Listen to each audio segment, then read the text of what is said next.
You're listening to DraftKings Network.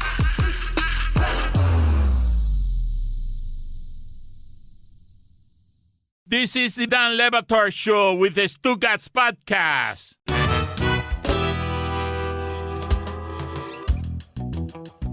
Do you know how great a sports argument has to be in order for it to engulf in the news cycle? The 49ers and Eagles wanted to street fight yesterday at the top of the sport.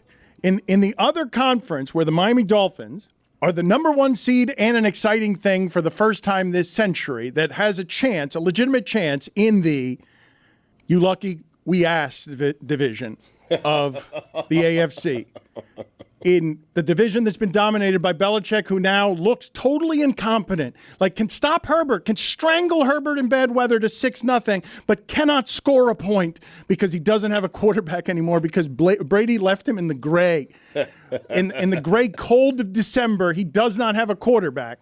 They've scored 47 points in the last 5 games. 47 points. That's the weekend coming out of it right now. It is a historic type of. The numbers are like since the 1880s. You haven't seen a team be this good at stopping somebody and never winning a game because they have no offense. Belichick is Iowa. It's like the cruelest joke.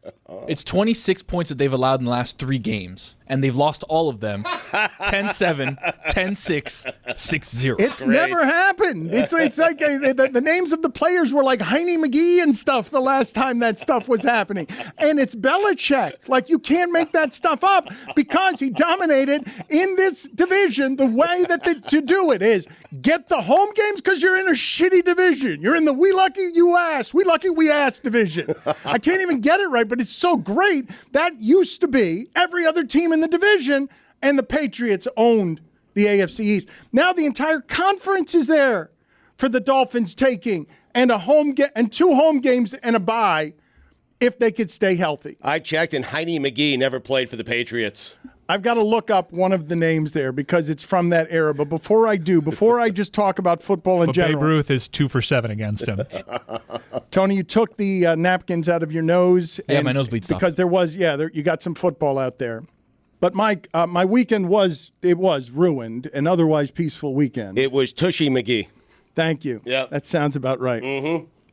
Because the other complaint that Brown Angel brought me was that we didn't have enough new designs on our new website. That's a real code, by the way. Samson sucks 20. Show how much Samson sucks. Get a 20% discount off everything in the store. But the only thing I ever wanted to do artistically with that merch store is make shirts in 90 minutes. Make shirts off of a live show. Make shirts quickly that are funny. Brown Angel is telling me that that's a weird way to call that. I'm not a fan of Brown Angel. It's just weird. He's my brown angel. Oh, okay. He's the brown angel that protects my brother's. He's the brown angel. That's what my brother called him. Right. Because he protected my brother's spirit through art. Well, I guess it's okay now. That's right. Can I ask a question here briefly? The promo code was ready to go after local, but it wasn't a bit, or it was a. Look, Jess, I'm with you. It appeared that none of that was a bit. However, it did result in a promo code. But Samson the shirts are sucks still 20. $32. Okay, got it. Samson sucks 20. That's a 20%. So it's not $37, but it's $32. Is that still too expensive? Do I need to make them cheaper than that? Are they still too expensive at $32? I think maybe we do Samson really sucks and it's like 25% off. Right. For the holidays, that sounds like a good idea. That sounds like something we should be doing. Maybe we'll do that tomorrow. But, Mike... I'm on the website now, lebatardaf.com, and there's a lot of designs there now. I think the only thing that I found weird about it, pricing, I guess. I mean, I know that the feedback to the pricing wasn't great. I guess it could be explained by quality, and no one's gotten their shirts yet, so, I mean, let's wait and see. They are made out of silk, yes. Let's see what the quality feedback is actually, as opposed to what they look like as a graphic. But my main takeaway was, like, a show logo on a coffee mug? Like, there was just 6 items there, and they were all pretty basic. And I know Angel's worked really hard in the past on his designs, but now when you go to lebatardaf.com, you see plenty of designs. You guys will help me navigate whatever the corporate shit is here that Samson will steal the soul out of everything we're doing because they've got to make That's their an money. order. They've We got- have to. Yes. Are you asking or telling us? I was actually, we up should. until this morning, pretty glad to be out of the merch store business. I was too. Suck right back in. I was too. You know how many checks I had to write to Stugotz? Thank you. I was so glad to be out of the merch business. I didn't get money from the goddamn merch business. It looks like the Pablo Torre Finds Out merch store. Oh, well, that's another thing. They're all New York. No. Thank you, Tony. No, those guys are in cahoots. Yeah, Pablo's and Samson's here every day. They're stealing everything from us. That's 75 shirts here. No, Pablo's team was organized and sent 70 things. Yes, we'll sell out. Yes, we'll sell out. You know, the next one has to be Pablo sucks 20. How about we just give like 40 and 20 60% what? discounts? How much are those going for?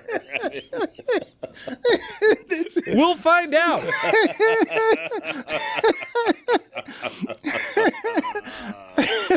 So not a bit. Okay, that was all I wanted. That was all I needed to know. Yeah, it's not a bit, but like the merch store, it has a checkered history, but we're trying to get it right. And Dan's intention in putting David Samson in charge of this, I think, was just to get this thing off the ground, because we all agreed that our previous merch experience just wasn't up to snuff. Now, in actually getting this thing launched, Dan wants to have his cake and eat it too, because he put David Samson in charge because he got it done. But he didn't get it done with the personal touches that Dan would have preferred. Not just that. My brother died over those 2 years. That was the protection of his art. Angel does a good job of making art quickly, good art that you'd want on a T-shirt in memory of my brother. That was my brother's thing. It was never my thing. It's his best friend that has the biggest T-shirt manufacturer in the United States. It's his best friend, not mine. Like all of that stuff was made so that there could be a business around what it is that we're doing here. And there is now art. There's actual art on the merch store. Yes. Now that we've answered that, is Foot Girls a bit? I'm still not sure about that one either. And that one It's a hit. directly It's a involves hit. me. I've seen the numbers, and you can do with it what you want.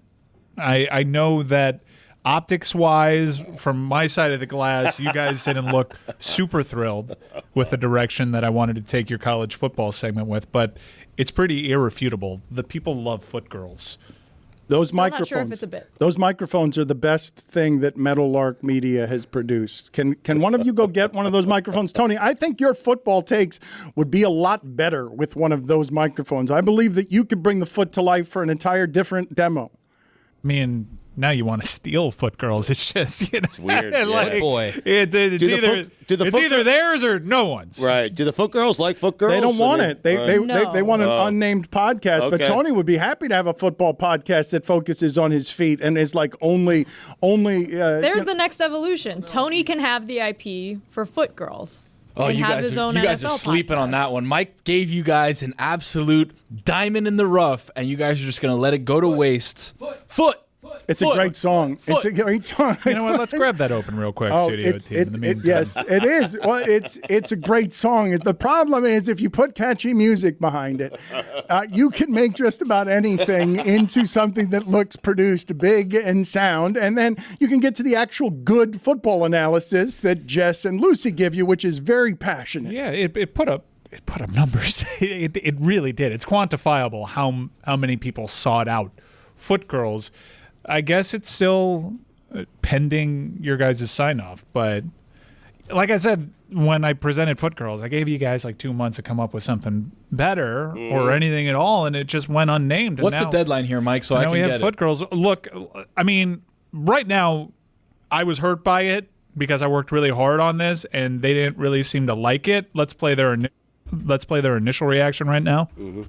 I know there's been a lot of debate and discourse about Foot Girls, but you guys know how much I value you guys' individual talents, and your knowledge of college football is second to none. I just think that we need to have some branding so we can get people to search out college football, girls, all that stuff, and have a huge, huge show for you guys going forward. And I'm really happy with what we came out with.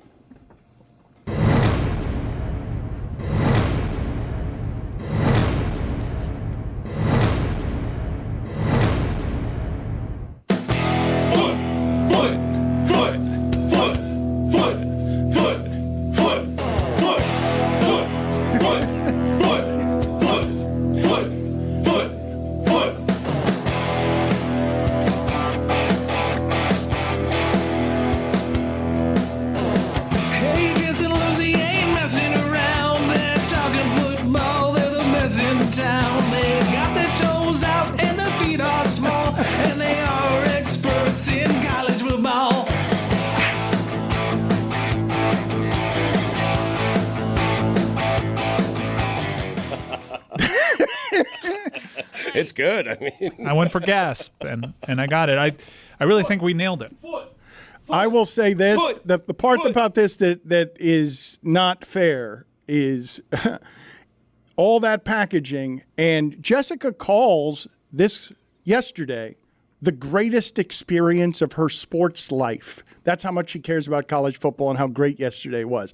That she has never had in her sports existence anything happen as magical as yesterday. It was the greatest Sunday of college football history, and it ended with Notre Dame playing in the Sun Bowl. That's how great it was.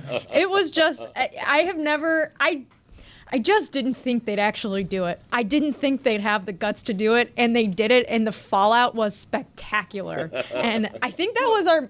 No foot.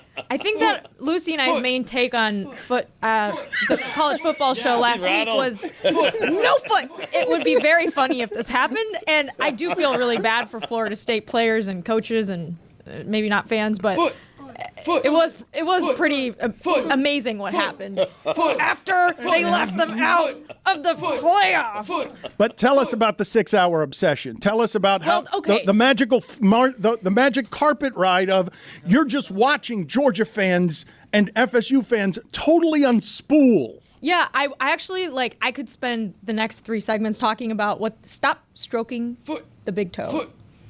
What the ACC did after this, which was send their bowl matchup.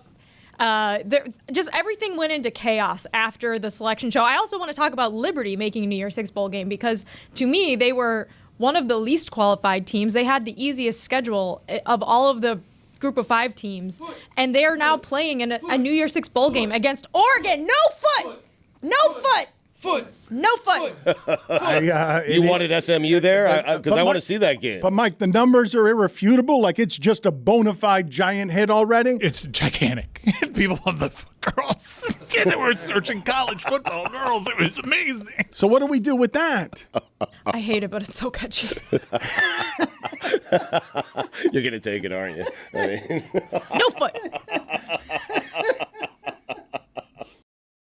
Folks, listen up. US Cellular wants to help everyone get the gift of connection this holiday season. Already a customer? This applies to you too, because right now, new and current customers can get any phone, and I mean any phone, for free. Yes, free. Sounds like it's time to make the switch. Spread the holiday cheer far and wide this season with a new phone. Everyone can get the gift of connection at US Cellular. Get any phone free today. US Cellular, built for us. Terms apply. Visit uscellular.com for details. Don Le Batard. Take a mental picture. Okay. I take a mental picture by blinking. Yeah, I blink. just did that. Okay, great. Stugotz. So you've taken a mental picture. Now, You should make a noise, too. did you get it? Yeah. This is the Don Le Batard Show with the Stugotz.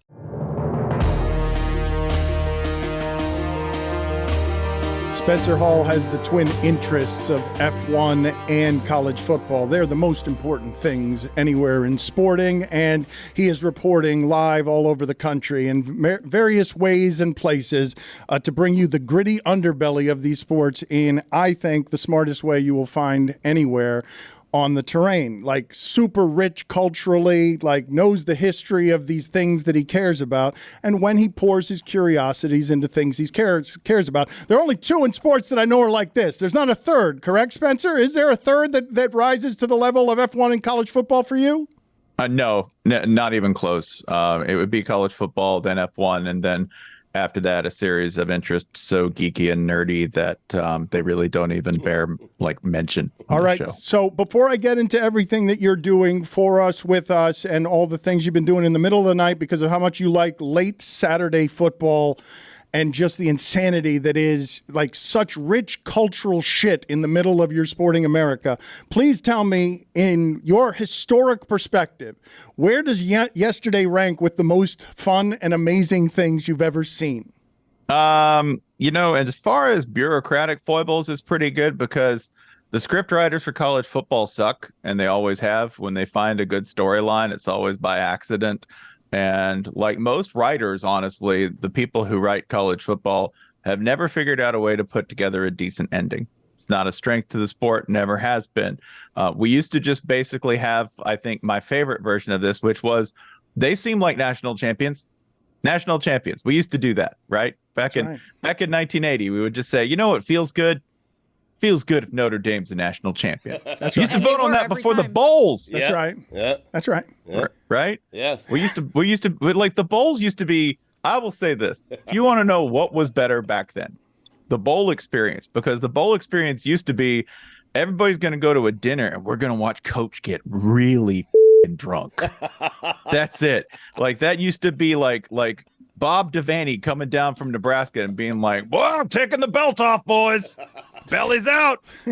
Like that used to be awesome, and I really thought that was a better approach. A lot of things are better now. I'm not into nostalgia, but I gotta say I miss like in a bowl game when Bear Bryant could celebrate A&M beating Alabama by picking up his protege Gene Stallings, which he did, by the way, in the I think that was the 69 Cotton Bowl. I might have the year wrong there, but he picked him up. Like, imagine the outrage for boosters today being like, how dare you celebrate the other team? It's a bowl game. Doesn't matter. We're just all going to vote with our feelings at the end. So I think we've kind of come full circle because I feel like yesterday the committee just decided to vote their feelings. They just voted vibes. They looked at a team that had an undefeated record in a conference championship at a major Power 5 conference and said, nah. He's Spencer Hall. You can find him on DNF, the Fullcast After Dark, the Shutdown Fullcast, and the Channel 6 newsletter. Spencer, a lot of the reaction to what happened yesterday was like, oh my God, the sport has been sold to the television networks and it's just an entertainment property now. No. And I guess my reaction to that, knowing a little bit of the history of college football, is like, this is more of the same. So how do you tell those people, like, actually, we've never had a perfect way to pick a national championship in college football? It's not just that we haven't had a perfect way. We've never had a good way, like at all. Like the idea of crowning a national champion is not hard. Whoa, you stifled people, that one. You pushed that like a one. long weekend. You pushed that one right down. What was coming up there? That was coffee, gentlemen. It's been a very long day, and I've been asked to be bilious about this situation for at least 3 different outlets. So pardon me. Oh, because everyone wants your expertise. We'll take it, even if it's burpee. Yeah, but fighting that one back, my disgust at the situation rising. We've never had a good way to end it. Never. We've never like the idea that like we once did this better. No. Like, let me teach you a lesson about America in general. Okay, it's always been stupid. Always. We've always done the dumb wrong thing.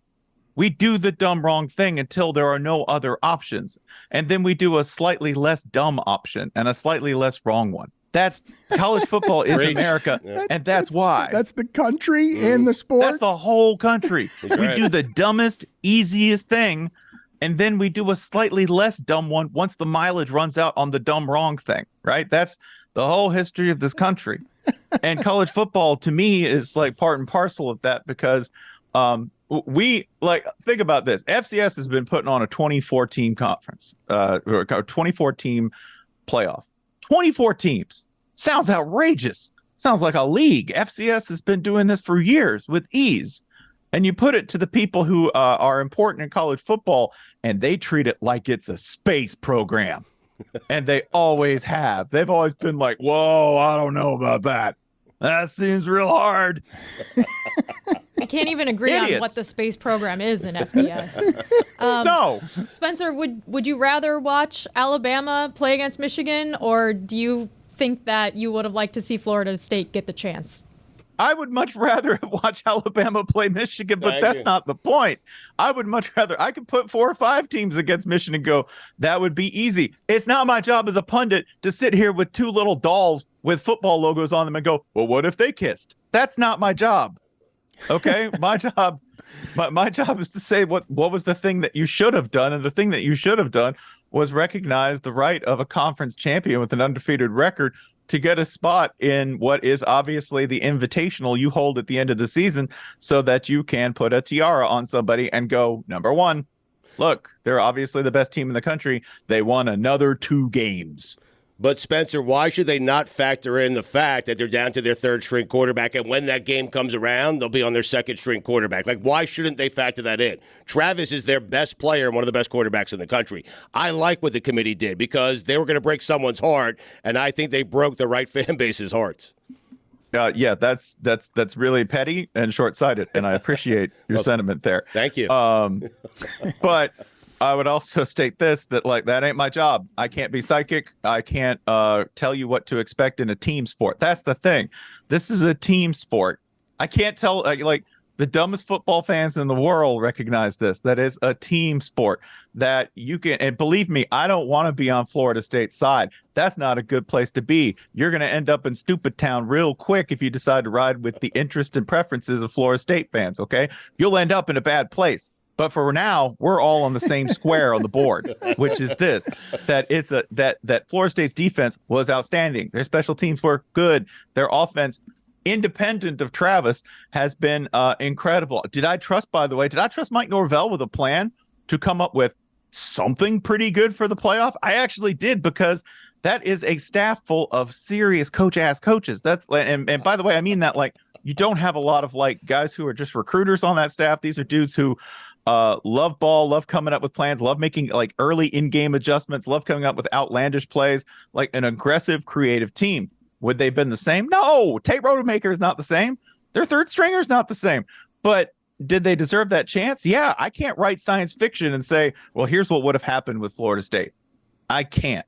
I don't think you'd get a Cardale Jones situation where suddenly they catch fire and manage to dominate the playoff. But that's not my, like, if I'm in charge of things, and I'm never going to be in charge of things, but if I were, you put them in because all I can evaluate is the evidence I have in front of me. That's it. You can't have you in charge of things with your hair this crazy. Like you can't put someone in charge of things when stifling burps. Stifling burps, and but you know the history of this sport. So I ask you, like, seriously, what you thought was funniest about yesterday, because you've got a great sense of humor, and my guess is that you've rarely laughed the way yesterday made you laugh. I laughed at Nick Saban getting another crack at this. That's funny to me. That to me is like every scene in like the first season of Fargo when someone lets Lorne Malvo go. You're like, he's gonna kill somebody else. There he goes. Like you don't let the crazy guy out, because now he's loose in the playoff, and I believe they're capable of anything. I laughed at Florida State fans suddenly being like the greatest debaters on the internet. This is my favorite, is that you would get some national pundit who decided ill-advisedly to side with the committee and go, oh no, that's a better matchup. I think the committee's just looking out for the game. Yeah, that's their job, guys. Great call. And then you get some guy who's basically like, he probably owns a nice refrigeration service somewhere in like Coleman, Alabama. And he's like, actually, I did some research, buddy. And just torching him in like an 8-tweet thread with like great numbers and facts about this. I love that. And I love ending up on the side, like, you know, I'm a Florida fan. I ended up on the side of Florida State. You end up going like, I am in the worst possible position here. They're right. They're 100% right. I laughed at the ACC yesterday. How much do we blame them for not being as good at campaigning for their conference champion as Greg Sankey clearly is? Yeah, did we notice yesterday? I don't know if you were following bowl announcements or anything. There was a period between 1 and 4:30 around where what bowl announcements, they were going out very specifically, and they were saying it's going to be this team versus insert ACC team. That's because the ACC was completely asleep at the wheel. The ACC did like have a conference call with their bowl partners, which is customary for the conference. And I thought once the committee determined that ACC games simply don't count for the national title, I'm watching that delay going, conference might have blown up. Like conference might be dead. Like they might have just decided, nah, let's wrap it here. I laughed at that. I laughed at the fact that we had to use placeholders because the ACC couldn't get their business together for bowl season, which is a season, by the way, where there are little markers that say this team goes to this bowl. I need to ask you about Liberty getting a shot to play in a New Year's Six bowl game now, despite having one of the worst, competition-wise, one of the worst schedules this year. You're obsessed with Liberty. What are you obsessed with? I don't know how. Fitting she's against it. I think if you're a Florida State fan and you want a Joker moment, it should be Boo Corrigan saying that Liberty got the New Year's Six bowl bid because they just kept winning. If you need a reason, not that you do, as a Florida State fan, to just absolutely have a nervous break and crack. It's that, because they said Liberty, because they're undefeated Conference USA champions, they get this New Year's Six bowl bid, not Southern Methodist, who fits the criteria more so that Alabama does, that jumped Florida and was State good, in the top four. and they had their best defense in 40 years. SMU had their best defense in 40 years. So riddle me that. And it's not that it really matters, because there's going to be so many opt-outs and they've really devalued the New Year's Six bowl games, but I just want to know what you think, Spencer. That I'm going to enjoy Oregon grinding them to a fine paste. That's going to be fantastic. I'm really enjoying that. I have a general rule that if I get a chance, because I practice like class warfare when it comes to my bowl games and my interconference matchups. If I get a state school versus a private school, I always root for the state school, always.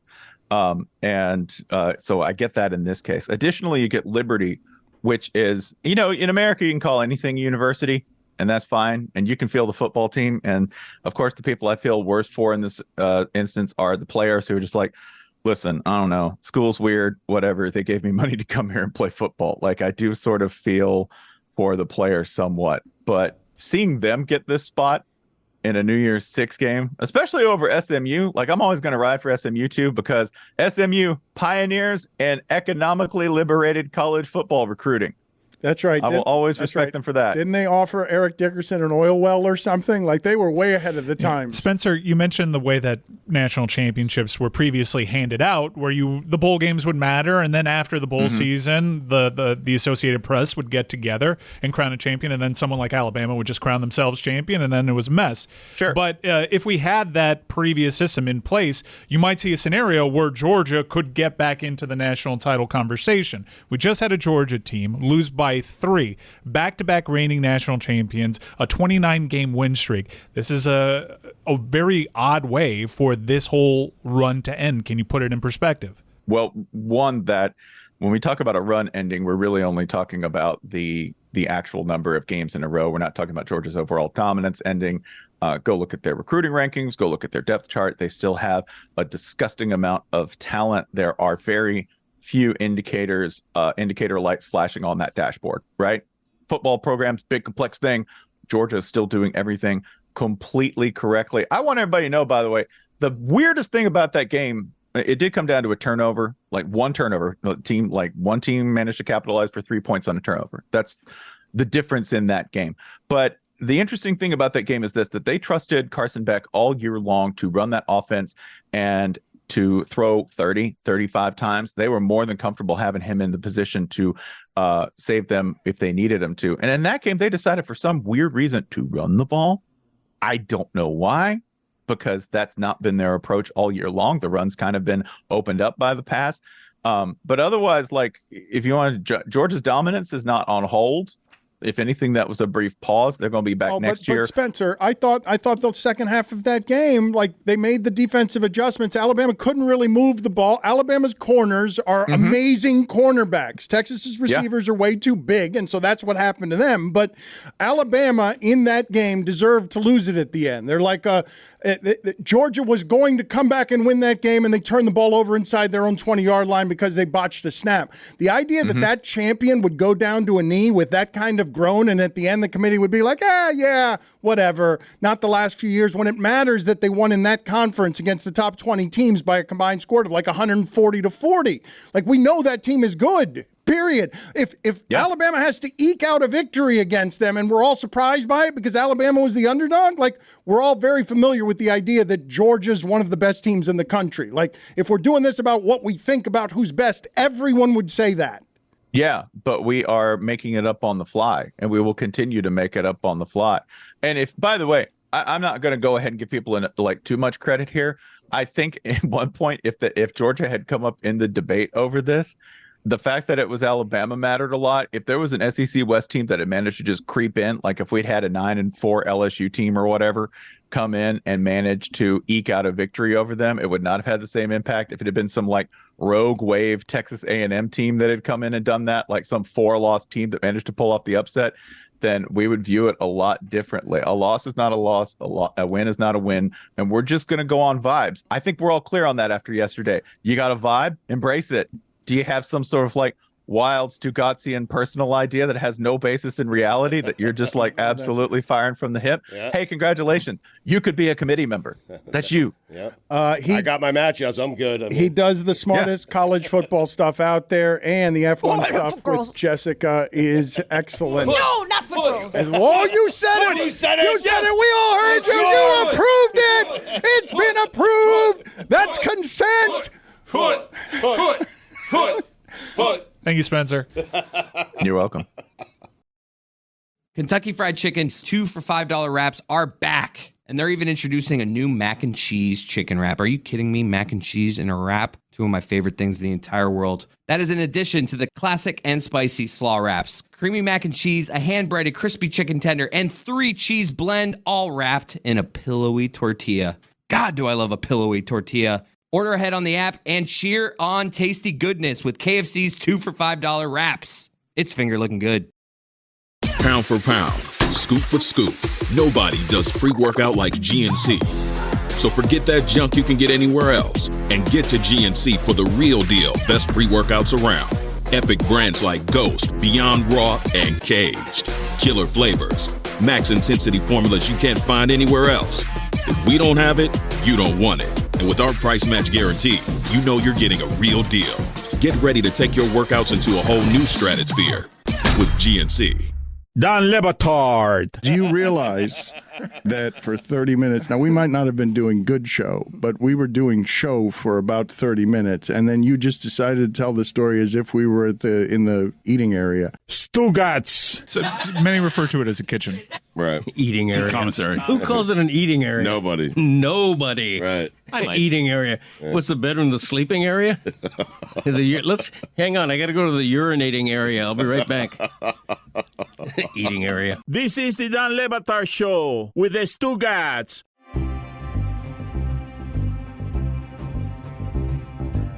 I mean, think about all the times. The NFC South. Think of, who was it? Connor Cook that started that game for the Raiders in the playoffs. Think about all the times we wish we would have had a committee just say, yeah, they got the wild card. They did what they had to do because they won the games. But come on, they're not winning anything with Connor Cook or Y.A. Tittle. So let's just kick them out of here. The Dolphins went to Buffalo. They almost won the game, though, but they went there with Skylar Thompson. Yeah, you're not Matt Moore, Skylar Thompson. I'm sorry, you had a wonderful year. You did everything you needed to, but we're going to go ahead and put in, Russell Wilson because he's a star. It's better.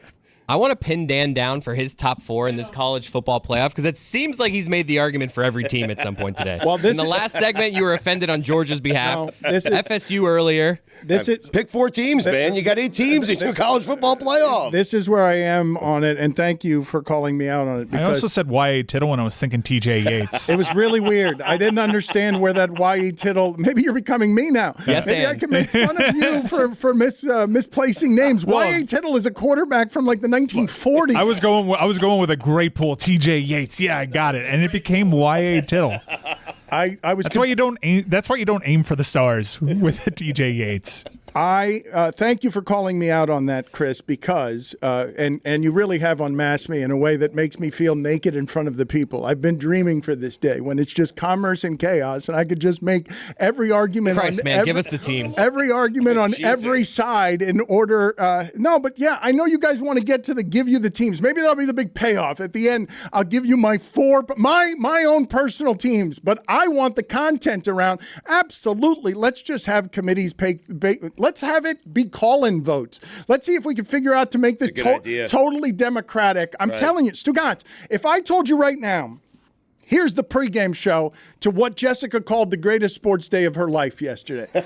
All of these schools, 8 of them, you get one person, your fan base picks one person to go in front of America and make the argument on behalf of your team.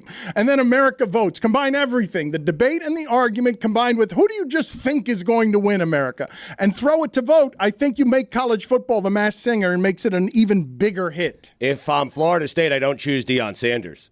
How did we all arrive at a place where everyone is so upset about Florida State except the guy who should be upset about Florida State, and that's Deion Sanders? There is legit beef there.